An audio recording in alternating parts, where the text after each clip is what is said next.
Hi everyone, I hope you're doing well.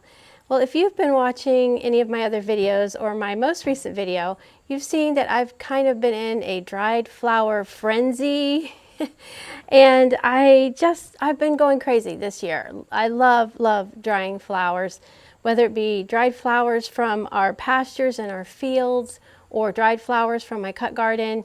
I just have enjoyed it so much. This we put together last year in a video around this time, and it's done, wouldn't you say?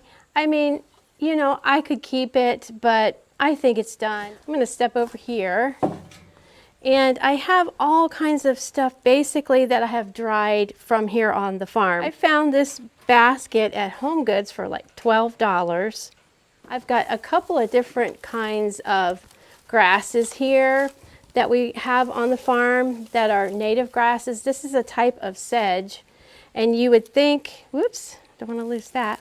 You'd think this sheds, but it doesn't really. You can even see it blowing in the wind. It doesn't really shed. So that makes it nice for in your house, and I also stuck some random other grasses in here, it looks like. But all of this was dried by hanging upside down and air drying, so super easy. I love this, and I know this is a yellow crown beard here, this one, and it's full of seeds. This one is actually, when it's in bloom, it's got this beautiful purple bloom. These are all native wildflowers here, and I don't remember the name of it, but if I come across it, I'll put it in the description. You see how well this goldenrod dries, really retains its color. Now, I did hydrate the goldenrod for a couple of hours before I hanged it upside down, or hung it upside down, I think you're supposed to say. I never really have a plan or a vision for this kind of stuff. It just kind of like happens lately here because I'm just not sure which way I want to go. And I did explain in the other video that using a rubber band for drying is the best because the stems dry.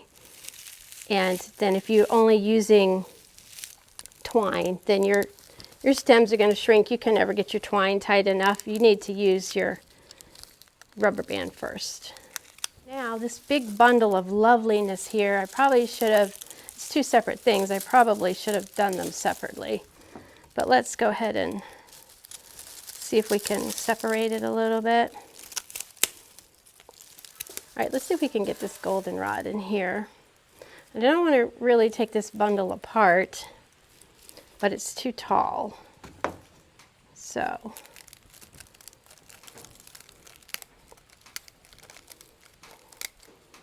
ooh, those stems are tough.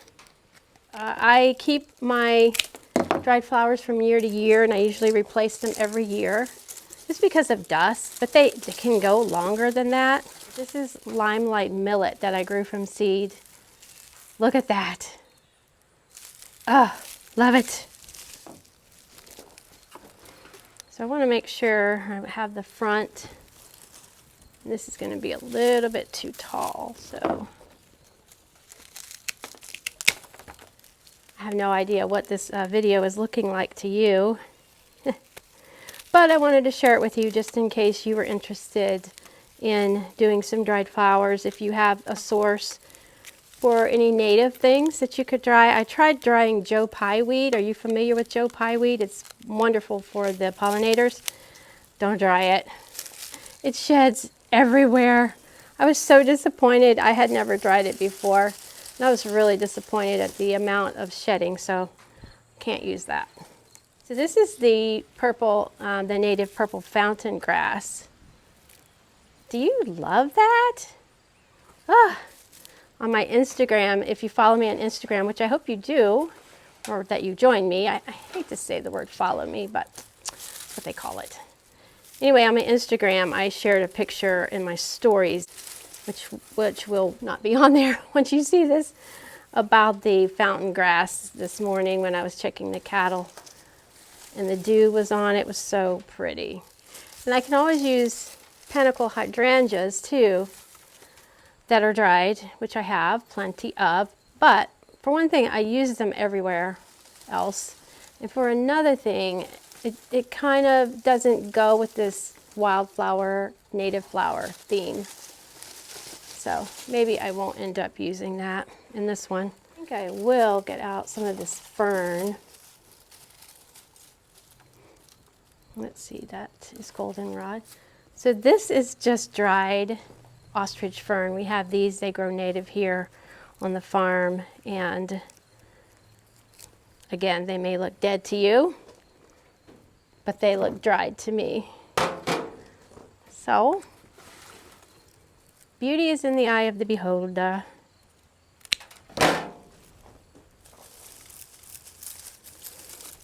I did have somebody comment on on my video, probably the last year's video when I did this, is like, I would be in the hospital with asthma or whatever if I had that in my house, which if that's the problem, gosh, I'm so sorry.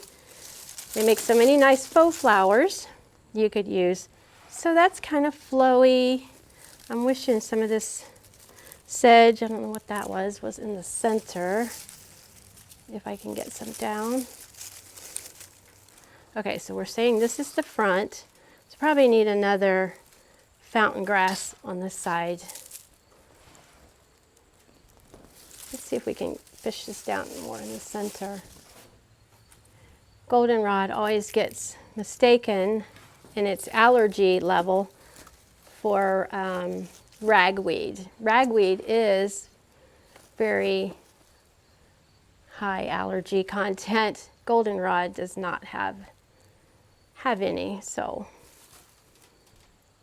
All right, well, I think I'm gonna go in my shed there. I don't think I brought out any more of the fountain grass.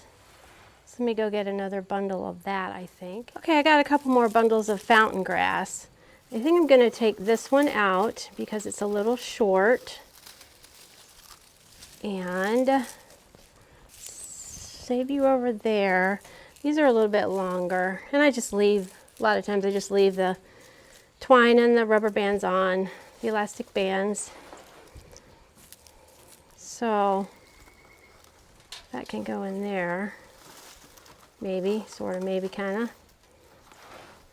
Okay, we have this yellow crown beard. Maybe I should use some of that in the center because it's tall. Okay,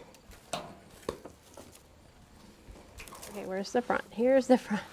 I keep getting mixed up. That looks good, but it still needs more goldenrod in the center, I think. And this white is late Bonesset. Here I didn't find very much. Well, there was quite a bit on the farm, but I just didn't cut very much for some reason. That's a pretty stem. Isn't that pretty? I don't want to cut it too short. So I'm seeing the front, you're seeing the side right now. So hopefully when you see the front, you'll say, I like it. I don't know. So I think I'm going to stop here. This sedge keeps wanting to gravitate down. Let's see, how does that look? Maybe. And like I said, I didn't want it to be like super uniform because that's not the way it grows. Do you like that? What do you think? Anyway, friends, thank you so much for joining me, and until next time, happy gardening.